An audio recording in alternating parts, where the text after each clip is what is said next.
l'émergence et le développement du football congolais reste un choix prioritaire pour le peuple congolais. Mesdames et messieurs, bienvenue dans votre émission Buzz Sport de ce soirée. Et aujourd'hui, comme je vous l'ai dit toujours, j'avais annoncé au départ que je reçois pour vous les directeurs techniques provinciaux de l'Équateur, M. Lélé Michou, à qui avec lui on va essayer d'échanger sur les deux thématiques retenues. Quel est l'apport du DTP dans le développement du football congolais? Et puis en deuxième lieu, nous allons parler sur quel est le rôle du DTP et comment fonctionne-t-il les DTP. Est-ce qu'ils ont un fonds venant de la Fédération congolaise de football association? Et comment est-ce qu'ils s'adaptent? Est-ce qu'ils font bien leur travail en termes de formation? Parce que la mission première des DTP, c'est d'abord de former les entraîneurs dans leur secteur respectif. Est-ce qu'à l'Équateur, dans les grands Équateurs, est-ce qu'il y a la formation qui se passe? Est-ce que dans les grands Équateurs, est-ce que les choses se passent comme prévu? Peu importe les difficultés, on va connaître cela avec monsieur le directeur technique provincial de l'Équateur. Monsieur, bonsoir et bienvenue. Bonsoir monsieur, et content d'être ici chez vous. Plaisir est partagé. Pour moi, je dis que c'est une des troisième fois. Après deuxième fois, c'était à Kinati. Oui. Et Congo Base vous reçoit aujourd'hui. On vous souhaite bienvenue.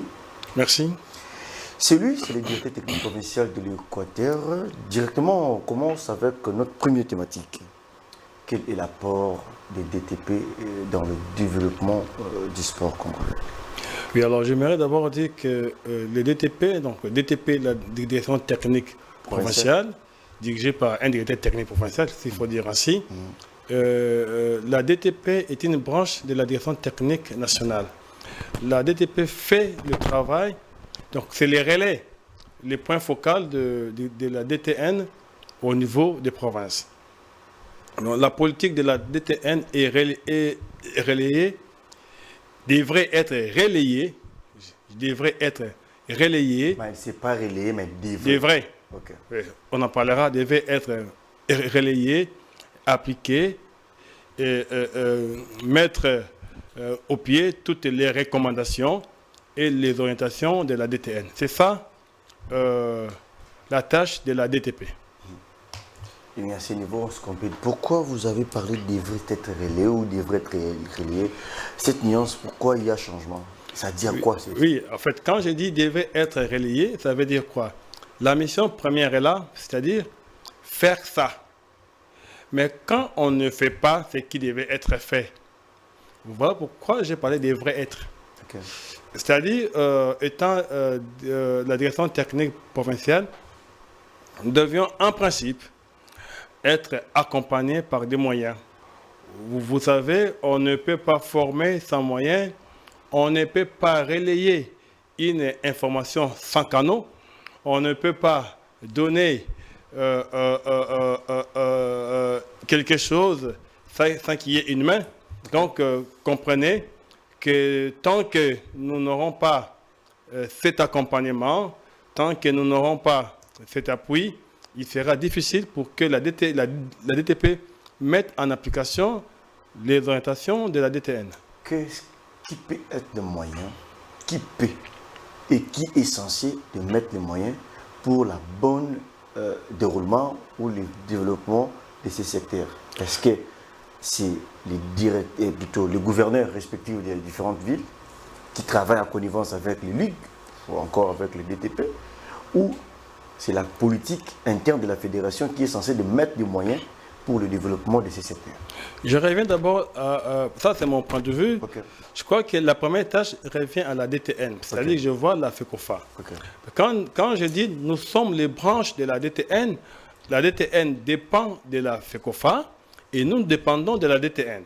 Donc à ce stade, il y a deux approches. La première approche, c'est la FECOFA qui doit mettre les moyens, qui devrait nous donner les moyens pour que nous puissions faire la politique de la DTN, dans la politique de la FECOFA, de la DTN sur le développement. C'est-à-dire, le rôle de la DTP, c'est, à part la formation, il y a aussi la détection, il y a l'accompagnement. Mais on ne peut pas arriver à toutes ces phases s'il n'y a pas de moyens, s'il n'y a pas un accompagnement. Ça, c'est au niveau national. Mais au niveau des ligues, les ligues, en principe, doivent accompagner la direction technique provinciale. Mais quand vous allez à la Ligue vous dit, écoutez, monsieur, ça fait 3 ans que nous n'avons jamais eu de financement de la FECOFA. Avec quels moyens nous devons vous appuyer?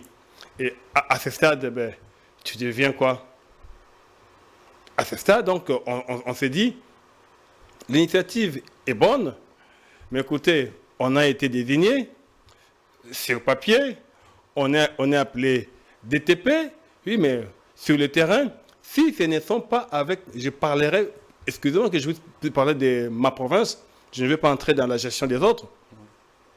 Pour parler de l'Équateur, j'ai dit bien les 5 provinces du Grand Équateur, nous n'avons reçu aucun appui, je dis bien aucun appui de la DTN, aucun appui de la FECOFA, aucun appui de la Ligue. Mais d'autres provinces ont reçu l'appui de la DTN, de la FECOFA et consorts. Bon, là, je ne sais pas. En tout cas, à ma connaissance, je ne sais pas.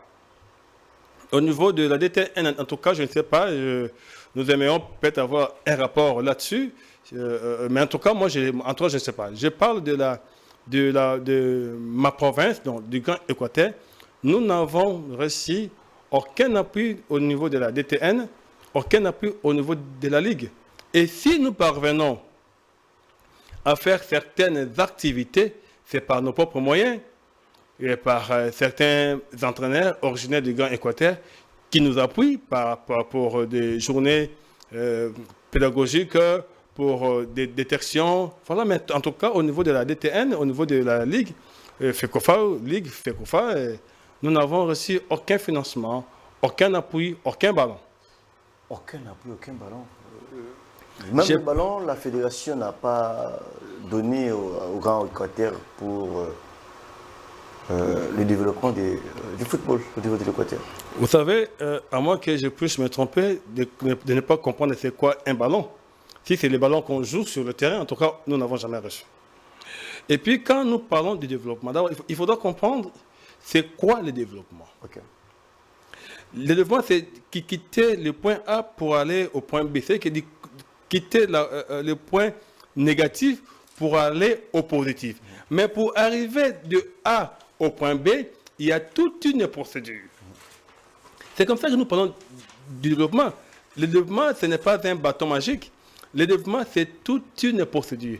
Et dans l'approche du développement, nous parlerons des développements endogènes, il y a tant d'autres types de développement qu'on peut dire.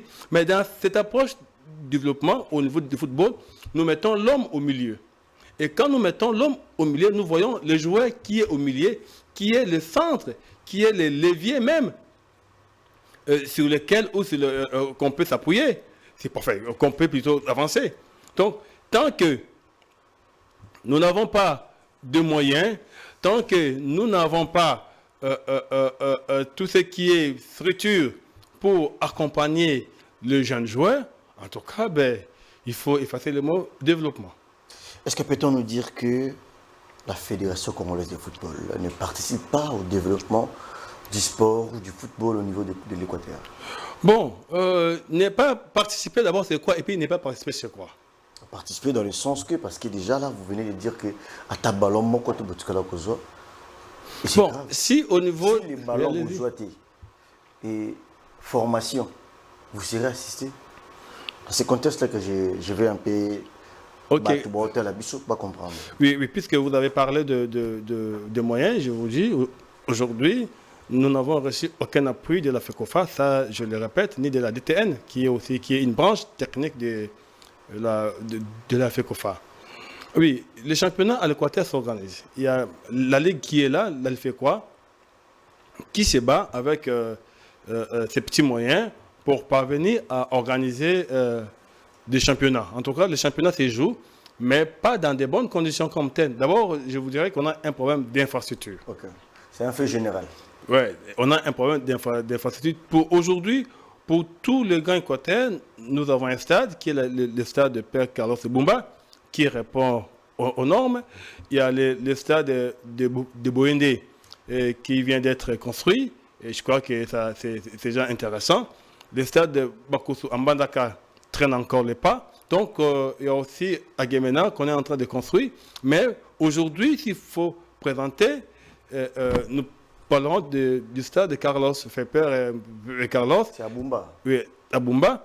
Et aussi, nous saluons les efforts pour ceux qui ont fait pour le stade de Boyende. Et là, du côté infrastructure. Et je ne parle que de ces stades-là, mais quand vous regardez toutes les 5 provinces du Grand Équateur, nous n'avons pas de terrain de football. Donc, des fois, le championnat se joue dans une école, dans la cour d'une école. On doit négocier avec l'Église catholique pour nous céder son espace. Donc, vous comprenez? Et dans cette... Là, c'est le problème des politiques. Oui, bon, quand nous parlons de politique, en fait, il y a la fédération et il y a la politique. En fait, la fédération n'a pas comme rôle de construire les stades. Non. Ce n'est pas son rôle de construire, mais d'accompagner. La FECOFA, c'est un organe technique. Donc, ce n'est pas à lui de construire les stades. D'accompagner les politiques pour la construction des Oui, parce que, oui. Puis si la FECOFA n'accompagne pas les politiques pour la construction des stades, eh bien, on aura à vivre ce qu'on a vécu ici à Kinshasa, avec des stades qui ont été construits, des stades municipaux qui ont été construits hors normes. Aujourd'hui, ces stades-là deviennent des salles de fête ou des espaces de loisirs.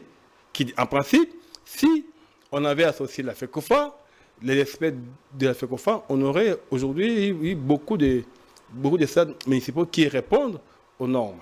Donc, je disais, au niveau de nos 5 provinces, c'est vrai, les politiques ne suivent pas pour la formation des jeunes.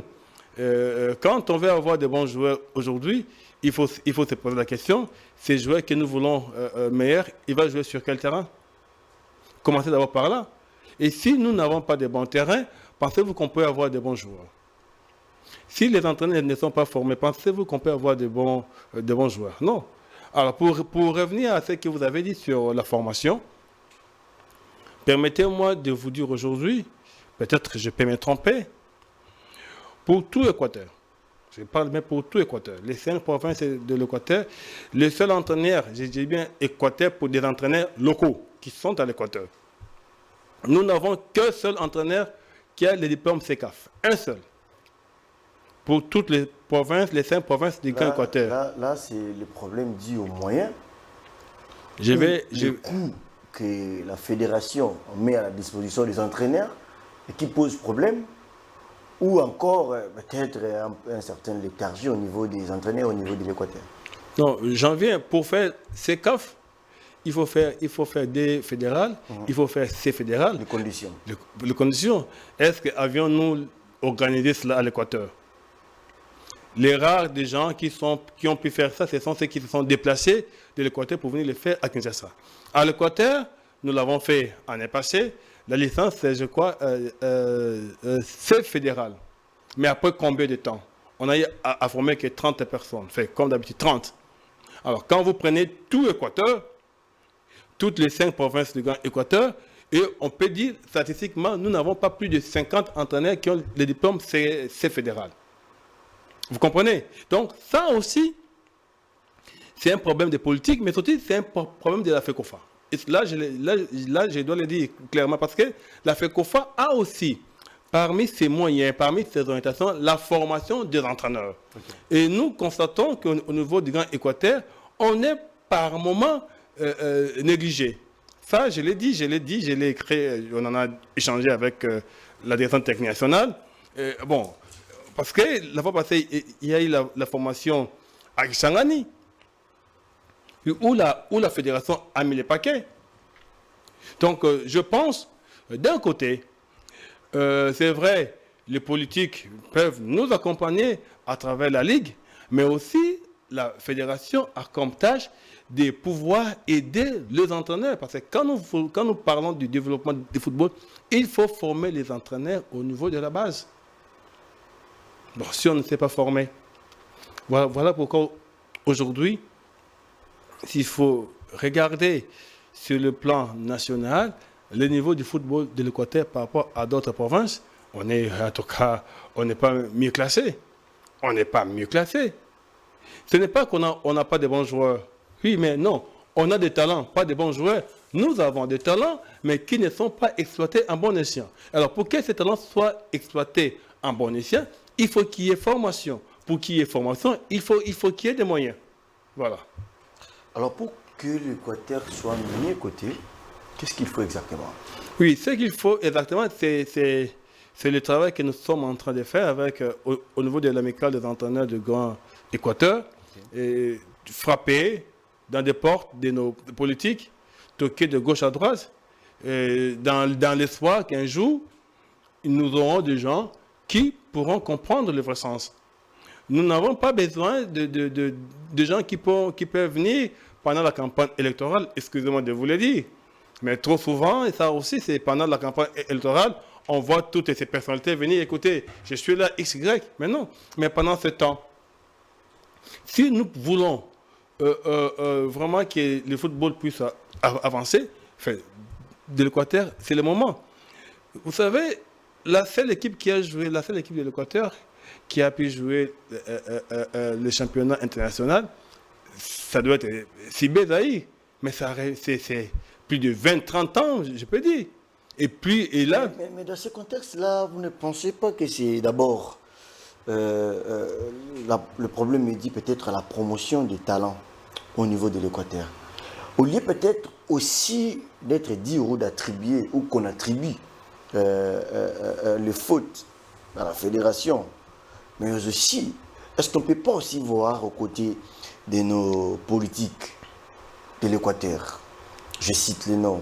Je ne cite pas les noms. Non, on ne fait pas la promotion des gens. Ok, exactement. Oui, voilà. Est-ce que ces gens-là, les politiques-là, qu'est-ce qu'ils ont apporté en termes de développement au sein de l'Équateur? Je vous dis, aujourd'hui, chers amis, j'ai parlé de deux personnalités morales ici, ou de deux personnes morales, allais-je dire. J'ai parlé de la FECOFA, j'ai parlé des politiques. Ce sont là les deux, chacun a sa part des responsabilités dans la non-avancée du football dans le Grand Équateur. Les deux structures ou les deux personnes morales, chacune d'elles a sa part des responsabilités. Si la FECOFA devait disposer les moyens, même prendre en charge seulement les instructeurs pour aller donner cours à l'Équateur, eh bien, certaines choses allaient changer. S'ils pouvaient rien que prendre en charge les voyages des instructeurs, nous, au niveau des provinces, nous pouvons disposer des logements, nous pouvons disposer la restauration, nous pouvons disposer la salle, nous pouvons... Est-ce que aviez-vous déjà proposé cela au niveau de la direction nationale et ceux de la fédération? J'ai écrit. Je ne dis pas des choses à la légère. Quelle a été la réponse après avoir écrit? Si on ne vous répond pas, parce qu'il y a deux approches. Une lettre écrite. Si cela n'a pas été répondu, je ne veux pas entrer dans l'approche politique et non, après, si ce n'est pas répondu, c'est acté. Mais d'autres, quand on répond, il y a silence de mort. Et d'autres, on dit, écoutez, on va essayer de faire mieux. Parce que je veux dire que au niveau de la DTN, il a ces soucis-là. En tout cas, la personne, directeur technique national, a ces soucis-là qui est formation. Mais écoutez, il n'a pas les marteaux de décision. Il n'a pas les marteaux de décision. Non. Comment ça? Mais il n'a pas lui peut proposer.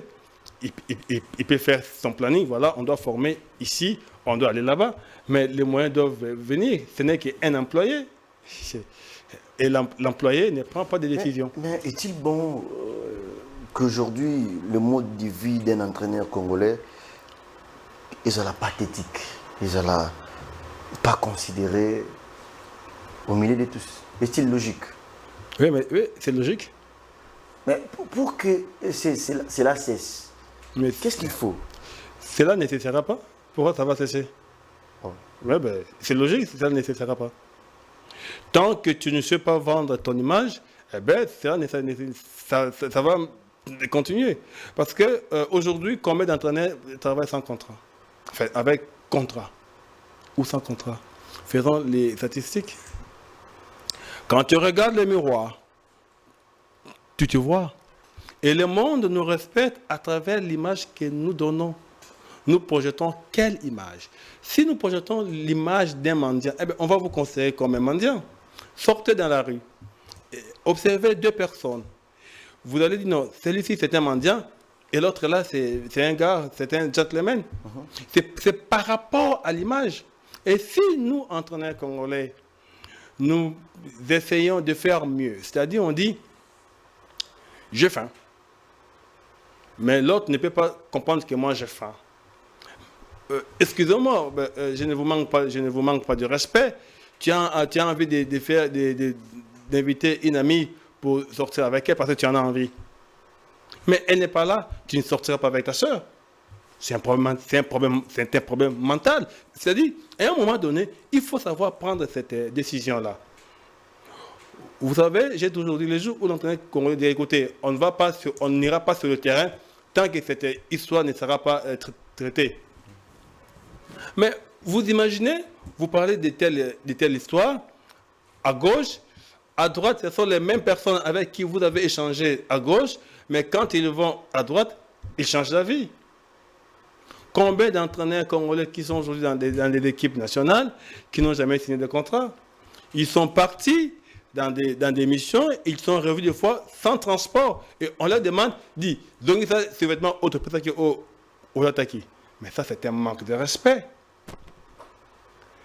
Quand je parle de l'image, de la personnalité, on le fait sur certains entraîneurs. Pensez-vous qu'on peut le faire sur X, Y entraîneurs? Non, même s'il n'y a pas l'argent. Ils sont rentrés, ils sont restés dans des hôtels, ils devaient appeler leur famille, la femme que tu as laissée, la fiancée que tu as laissée, dit combien $30, $50 pour un fou de transport dans un endroit, alors que tu reviens d'une émission. C'est ça. C'est parce qu'on dit quoi, je vais être à l'équipe nationale. Pourquoi? Pour un survêtement? Parce qu'il n'y a pas de contrat. Tant que nous allons commencer à réclamer, même pour l'équipe nationale des bouchons, des baby-foot, j'ai dit, il faut qu'il y ait un contrat. Et si on cherche Caleb refuse, on cherche Buzz refuse, on cherche Kwanga refuse, et à ce moment-là, les autorités, les dirigeants vont se remettre en cause. Ils vont proposer, vaut mieux avoir un contrat, même si on vous paye $1, mais c'est un contrat qui doit être respecté. Ok. Essayons un peu de parler dans le championnat provincial au niveau de l'Équateur. On a vu, il y a un trophée qui a été décerné, trophée Florent Ibenge Ikwenge. L'idée, c'est quoi de ces trophées? Vous savez, on n'oublie pas la terre où ton cœur a vu le jour. Ok. C'est-à-dire, il ne faut jamais oublier sa source. Il ne faut jamais oublier ses ressources, sa souche. C'est-à-dire, nous avons voulu immortaliser Florent Ibenge au niveau de l'amicale des entraîneurs de Grand Équateur. C'est quelqu'un qui a contribué pour le pays et qui continue à contribuer au niveau du Grand Équateur. Il y a certaines choses que nous ne pourrons peut-être pas le dire ici. C'est son apport pour le développement du football du Grand Équateur. Alors, nous avons pensé aussi à encourager les entraîneurs qu'ils fassent mieux, de gagner ces prix qui est un prix de prestige, bien sûr, mais aussi de considération, de reconnaissance d'un travail. Parce que, vous savez... Ça fait combien de temps depuis que vous avez initié Oui, ça fait 2 ans. Ça, c'est la deuxième année officiellement. Parce que l'année passée, c'était dans un tournoi. DTP, avez-vous fait combien des années dans DTP? Nous, ça fait 4 ans, je crois. 4 ans depuis qu'on a été désigné directeur technique provincial. Ça doit faire 4 ans sur papier, mais 0 accompagnement. Il faut le dire. 4 ans sur papier et 0 accompagnement. 0 accompagnement. On va entrer en détail sûrement. Aucun souci. On parlait des prix décernés à Ibenge. Oui, donc je disais, c'est pour reconnaître d'abord l'entraîneur, faire la promotion de la personne, de l'entraîneur qui est fait encourager les entraîneurs à faire mieux parce que c'est un prix. Et au-delà de ces trophées, il y a la prise en charge de sa formation par rapport à son degré, par rapport à ses études de formation, on va l'accompagner. C'est l'amicale de Grand Équateur. L'amicale de Grand Équateur est sponsorisée par qui? Non, nous avons notre caisse de contribution. On est organisé. Ok, c'est un moment-là. Mais comment vous allez payer ça pendant que vous décriez déjà que la formation... Il serait invité à Kinshasa parce que là, ça ne vient pas. On l'invite. Là, nous sommes là. Maintenant, je suis en train de faire des démarches. Étant de l'ETP, oui, allez-y. Il y a la formation des licences fédérales, quelque chose qui commence au mois de juin ou juillet comme ça. Oui, on a lancé le communiqué le 13 juin pour que ça commence le 20 juin. Le 20 juin. Il y a le timing. Étant de l'ETP. Non, le timing n'est pas... Pouvez-vous pas aussi se dire, bon, cette fois-ci, nous, les Grands Équateurs, on veut vous recevoir pour puisse maintenir la CP formation. Oui, mais c'est la démarche que nous sommes en train de faire. C'est la démarche, comme je dis, au niveau de la DTN, la DTN est favorable pour que les entraîneurs aillent à l'Équateur. Mais ils n'ont pas les moyens. Ils nous disent de chercher les moyens. Est-ce qu'une grande fédération comme la RDCP manque les moyens? En tout cas, j'ai l'impression que vous ne manquez pas le numéro du président de la FECOFA et que tu pourras facilement lui poser la question. Mais je pose une question, je me dis bon. Bon, écoutez, moi je vous donne l'information, on dit que nous n'avons pas les moyens. Eh bien, à cette réponse, qu'est-ce que je dois ajouter? On nous dit, écoutez, cherchez les partenaires, cherchez des sponsors, invitez-nous, on viendra. Alors, depuis que nous avons commencé... Quand vous allez chercher les sponsors, que vous avez les sponsors, la FECOFA vient. Oui, la FECOFA vient, il envoie ses instructeurs. Donc la FECOFA, donc nous devons payer, nous, étant des Grands Équateurs, si nous voulons avoir une formation. Ce n'est pas le fait de manquer des dignitaires à la tête de la FECOFA qui sont de l'Équateur, qui font ça, ou seulement c'est une mauvaise foi. Parce que, entre guillemets, la formation qui s'est passée au Congo central, est-ce que la FECOFA n'avait pas participé? La formation qui se passe ici à Kinshasa, la FECOFA n'avait pas participé? La formation qui s'est passée à Kisangani, la FECOFA n'a pas participé. À Goma, à Lubumbashi, pas participé. Vous ne voyez pas qu'avec l'allure vont les choses, c'est comme si le football n'existe plus à l'Équateur. Au moment d'où on avait des SBS, des Lumières, des Mandaka, on avait qui des Samampeko. Aujourd'hui, qui est africain, il y a des médailles africaines et qui continue avec sa carrière. Il a Grélis Bokesse qui est de l'Équateur.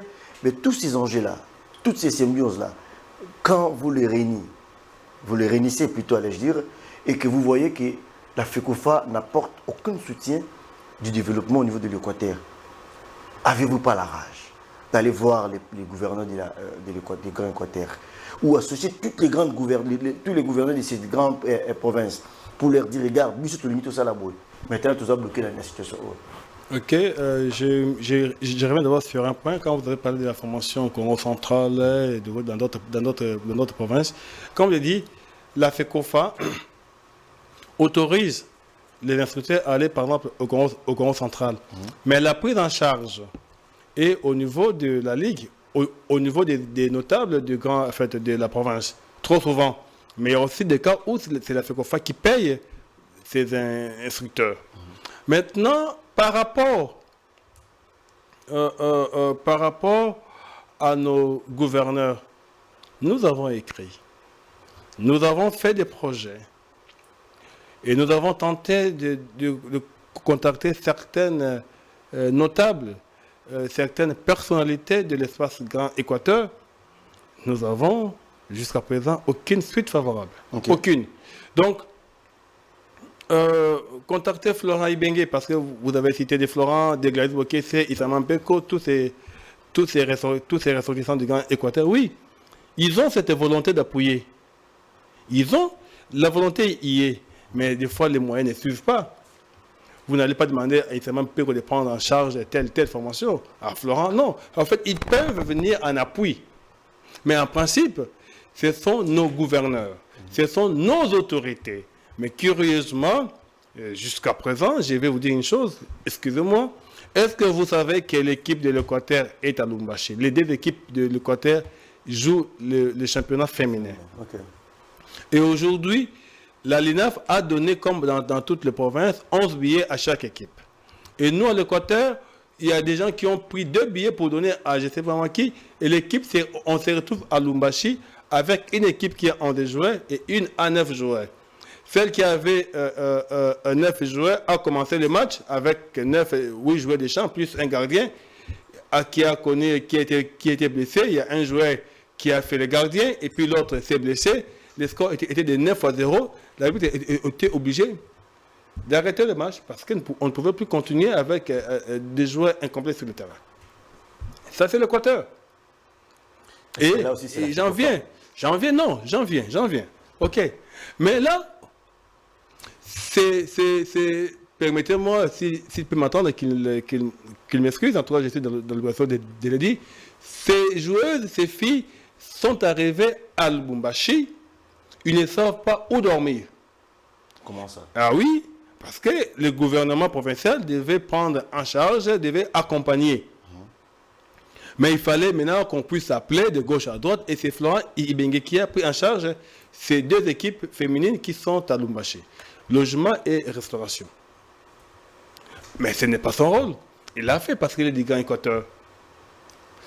Vous comprenez? Donc, en fait, au niveau des gouvernements, au niveau de nos 5 gouvernements provinciaux, au niveau de des notables de nos 5 provinces, nous souhaitons qu'ils puissent nous appuyer pour la formation des entraîneurs et dans d'autres disciplines. Allez, on parlait depuis Florent Ibenge, vous avez dit que ce sont les amicales des entraîneurs de Bazouaka en charge, la cotisation à Bino, et puis Florent Ibenge est à être honoré. Comment est-ce qu'il participe aussi pour aider ces... Oui, il participe comme membre de l'amicale et il donne aussi sa contribution. Ok, nous sommes en train de chuter pour ce premier sujet, pour prendre notre deuxième thématique, pour parler quel est le rôle du DTP, comment fonctionne-t-il les DTP au niveau des provinces. Mais avant de finir, nous avons 2, 3, 4 questions encore à vous poser à ce sujet. On parle de l'apport du DTP dans le développement du sport en RDC ou provincial, si je peux le dire comme ça. Il y a eu les championnats provinciaux qui venaient de se jouer. La finale, c'est l'équipe de Le Collet qui a remporté. Est-ce que Le Collet a des moyens? Ce n'est pas encore une charge qu'on va vous attribuer, pour ne pas dire DTP, comme si la fédération vous donnait des millions. Bon, en fait, le rôle des DTP, ce n'est pas de prendre en charge une équipe. Ça c'est... on arrive, en termes d'humanisme, on accompagne des fois, si on a ces petits moyens-là. Oui, bon, l'équipe qui est sortie sacrée championne, c'est Le Collet. Je crois qu'ils doivent travailler d'abord sur le budget pour venir jouer la Lina Foot.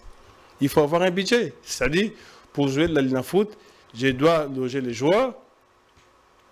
Puisque je dois loger les joueurs, il faut penser à leur restauration. Ils doivent manger combien par jour?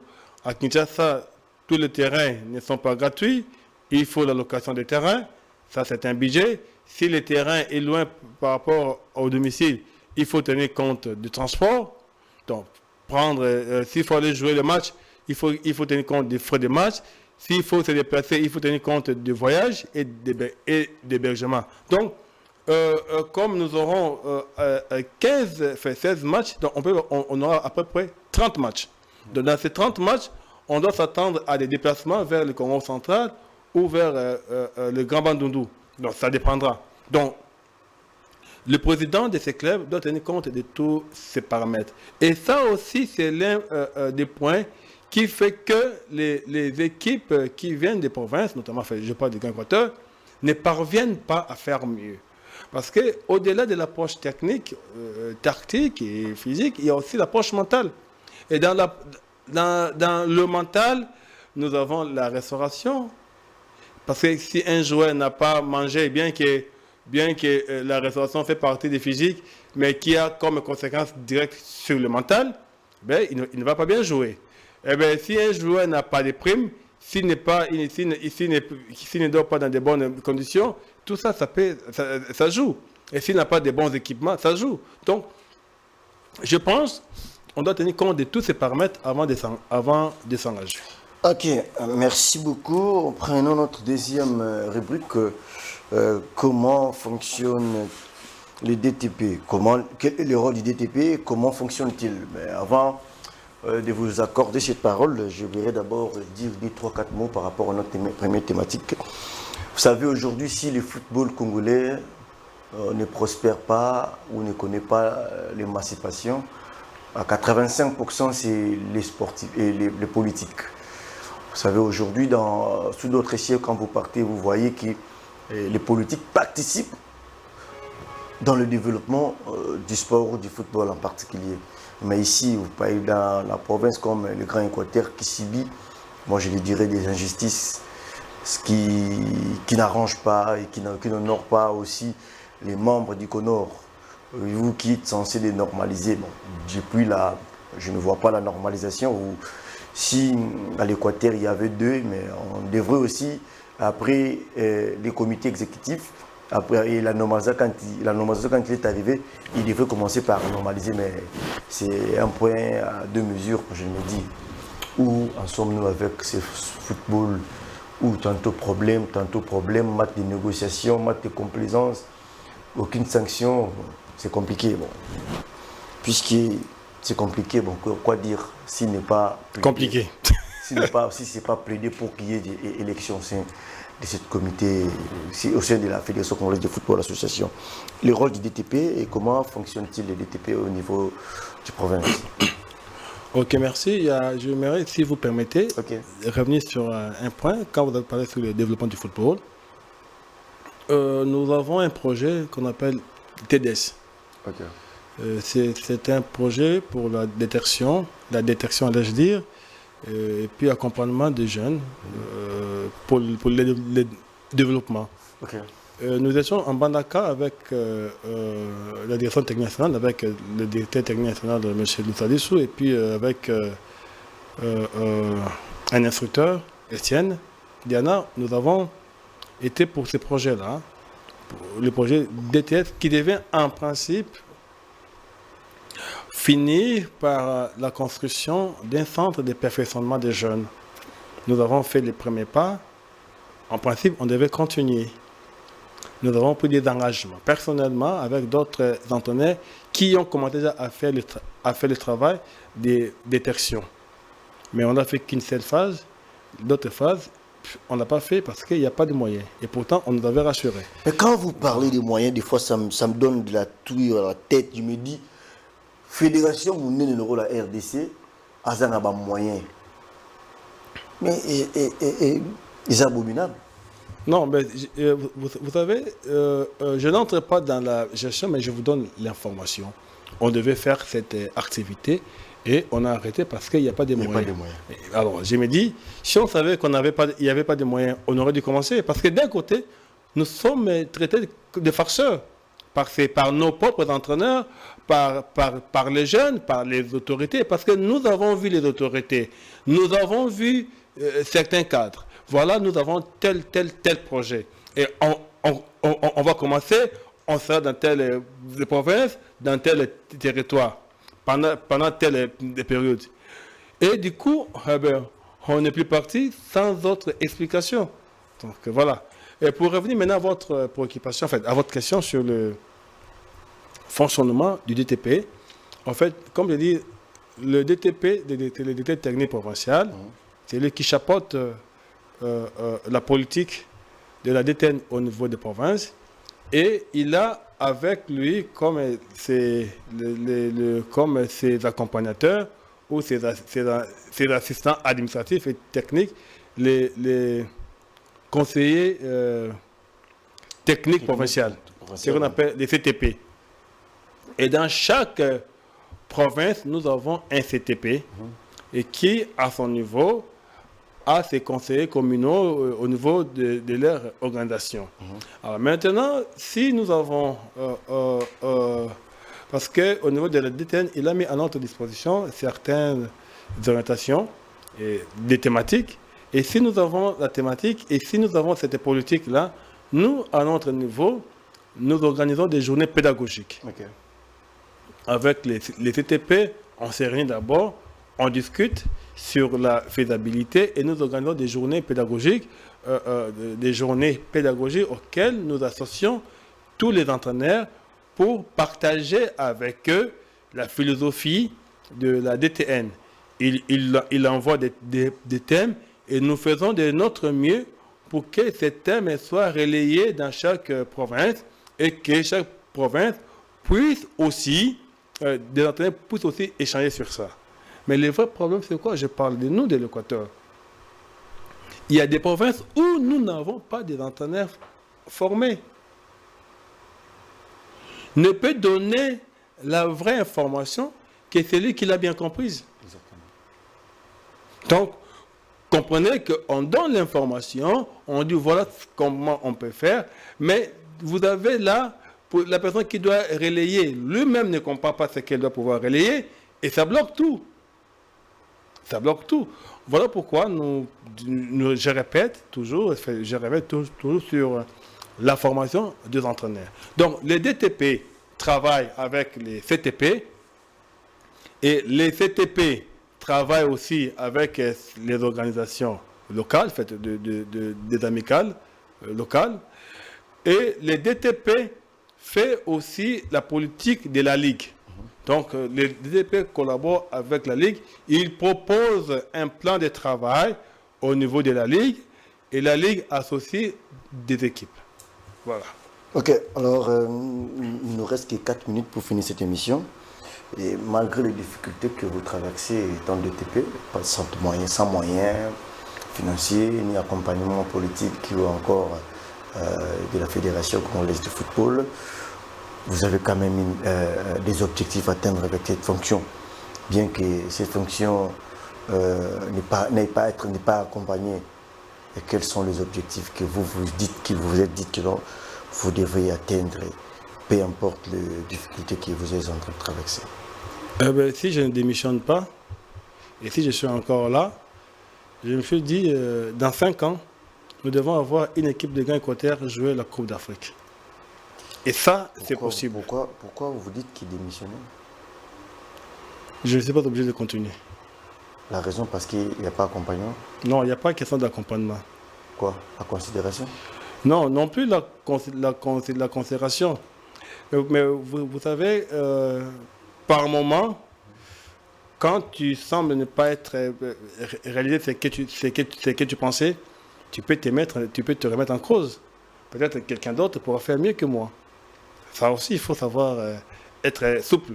Mais au cas où on resterait là et qu'on dit, bon, on doit pouvoir continuer, l'objectif majeur, c'est d'avoir, dans 5 ans, avoir une équipe du Grand Équateur jouer la Coupe d'Afrique. Mais pour que nous ayons cette équipe du Grand Équateur... 4 ans. 4 ans. Et pour que nous ayons, oui, 4 ans, parce que là, maintenant, nous aurons au niveau... 4 ans sans être accompagné. Sans être accompagné. Que vous avez lutté. Non, l'objectif... Aujourd'hui, vous avez des équipes qui jouent la Ligue 2. Objectif, je l'ai fixé cette année. Ok. Cette année. Donc, cette année. Et aujourd'hui, je vous dis que nous, au niveau même du championnat provincial, nous n'avons jamais eu 10 équipes qui jouent le championnat provincial. L'année passée, il n'y en avait pas. C'est comme ça qu'Union de l'Équateur a été qualifiée, parce qu'il n'y avait pas d'équipes qui avaient payé. Cette année, nous avons eu 10 équipes. Cela veut dire qu'il y a eu un travail de fond qui a été fait au niveau des amicales qui ont poussé les présidents à pouvoir contribuer. Exactement. Donc, on a et là, maintenant, au niveau de la Ligue 2, nous pourrons voir bientôt 4 équipes ou 5 équipes de Grand Équateur qui jouent la Ligue 2. Et l'année prochaine, nous ferons de notre mieux pour garder ces quotas ou ces nombres, pour que l'année prochaine, nous pourrons avoir 6 au niveau de la Ligue 2. Et à partir de là, nous pouvons travailler pour qu'une ou 2 équipes puissent monter à la Ligue 1. D'accord, messieurs les directeurs techniques provinciaux de l'Équateur, messieurs Léli Michou Boussaï. Nous sommes arrivés à la fin de cette émission, mais avant tout, nous vous laissons un message. Avez-vous lancé un message au gouverneur des 5 provinces au niveau des Grands Équateurs, à la direction technique nationale et à la FECOFA, oui, sur leur partition au niveau de la formation au sein des Grands Équateur?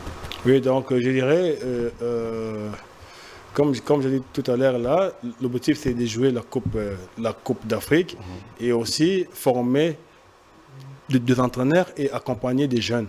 Ça, c'est parmi aussi nos objectifs. Et maintenant, par rapport au message, je ne sais pas si les 5 gouverneurs de nos 5 provinces ont le temps de suivre le match à la télé. S'ils suivent le match à la télé et qu'ils se donnent ce plaisir-là, et que c'est la télé qui leur donne le plaisir de crier wow, de crier, et qu'ils aiment le football, qu'ils sachent que ce qu'ils voient à la télé, c'est un travail qui a commencé quelque part. Et s'ils veulent faire que nos joueurs deviennent comme des joueurs qu'ils regardent à travers la télé, ils doivent nous accompagner. Pour la FECOFA, c'est la mère qui a créé des enfants, qui a donné naissance aux enfants. Je crois qu'il se pose aussi la question. On a organisé combien de formations à l'Équateur? Je crois que c'est la question que la FECOFA doit aussi se poser. Et pour la DTN, je dirais que la DTN, thématiquement, intellectuellement, théoriquement, il nous accompagne. Voilà. Donc, de ce côté-là, quand c'est bon, c'est bon. Quand c'est pas bon, moi, j'ai toujours été clair. Ok, merci beaucoup, monsieur Lélé Michaud, de nous avoir honoré ce soirée à participer à l'émission de sport. Je pense que quand on aura encore besoin de vous, nous allons vous inviter. Je pense que nous allons nous rendre à Bumba, au Grand Équateur aussi, pour suivre l'évolution des équipes, aussi des entraîneurs en termes de formation au Grand Équateur. Courage et félicitations à vous, bien que vous traversez des moments un peu détempérés, sans être accompagnés par la FECOFA. Un courage à vous. Et à toi, merci, c'est moi qui vous remercie. Ok, alors un grand merci à vous qui a aimé cette émission. Aujourd'hui, j'avais un peu l'air d'être avoir un peu pitié parce que ça concerne l'Équateur. Donc voilà pourquoi est-ce que j'étais un peu comme ça. Mais je vais clôturer cette émission en disant ceci. D'abord à la Fédération congolaise de football association. Vous qui êtes censé régulariser les problèmes des formations des entraîneurs, censé régulariser les problèmes de détection des jeunes dans les différentes provinces, où le DTN ne cesse de se donner au fond. Il a donné même sa vie pour le football, mais après, il n'y a pas d'accompagnement. Les DTP qui accompagnent les DTN, qui ont donné toute leur vie pour l'encadrement des jeunes, et après, vous n'accompagnez pas. Bon, vous qui étiez censé les normaliser, qui étiez venu corriger le comité au mari, mais je me dis, vous êtes toujours dans le même rail où vous jouez au Ponce Pilate au sujet des entraîneurs congolais. Où êtes-vous? Ministre des Sports et Loisirs. Le football n'est pas seulement à Kinshasa. Les sports doivent aussi exactement arriver dans des coins et recoins. À l'Équateur, on a besoin de vous aussi. Pourquoi ne pas aussi effectuer une mission sur place, de voir comment est-ce que les jeunes évoluent à l'Équateur? Pourquoi? Les gouverneurs des 5 provinces respectives qui forment le Grand Équateur, je vous appelle à la conscience. Vous êtes mes papas, vous êtes des autorités, mais des fois il faut vous booster pour que les choses soient bien. L'Équateur a besoin de vous. L'Équateur a donné à vous, et vous n'avez pas encore donné à l'Équateur, et l'Équateur a besoin de vous pour déverser ce que l'Équateur a donné. Quelle honte de subir tout ceci, parce que le taux de l'incompétence est élevé. La LINAFOOT a publié un calendrier qui renvoie les championnats des playoffs à phase unique cette journée. Et les présidents ont dépensé les moyens, ont mis les moyens, par exemple les élites du Congo, d'Ibumba, Roby, j'aurais même appris, qui a même loué et donné de l'argent au terrain pour effectuer ses entraînements au terrain Père Raphaël de la Culture, et les Conors avec ses aventures. Coupe à coup le championnat. Dans quel monde nous sommes? dans quel pays où nous sommes. Coach, je vous donne un message. Non, c'est pour dire que c'est pour la première fois de ma vie d'assister à un championnat, à un match qui au départ était un match officiel et à la deuxième mi-temps, ça devient un match amical. Parce que les joueurs jouaient, le match s'est joué entre deux équipes, un match officiel. Et du coup, il y a un coup de téléphone, un côté, le championnat est arrêté. Donc le match officiel devient automatiquement un match amical. Donc 45 minutes officielles, 45 minutes amicales. Désolé et triste. Le président de club mérite mieux. Il mérite d'être respecté. Il mérite vraiment mieux. Le monsieur qui donne les moyens pour encadrer le jeune. Je parle des élites du Congo parce que je sais comprendre comment est-ce que ce monsieur déverse les moyens, dispose des moyens pour encadrer ses enfants. Mais après, le Connor vient s'en foutre aux efforts que ce monsieur fait. Dieu vous voit et que Dieu vous pardonne. Je pense bien, j'espère bien que les élections auront bel et bien lieu. Merci beaucoup. Restez branchés au programme de Congo Best Télévision et vous ne serez jamais déçus. Merci à toi, Bestel Luca, qui a assuré la bonne image de cette émission Buzz Sport de ce soir. Quant à moi, je vous dis au revoir. Et on se retrouve le mardi prochain. Et la rediffusion de cette émission, déjà le jeudi à 8h. Portez-vous bien et que Dieu vous bénisse. Au revoir.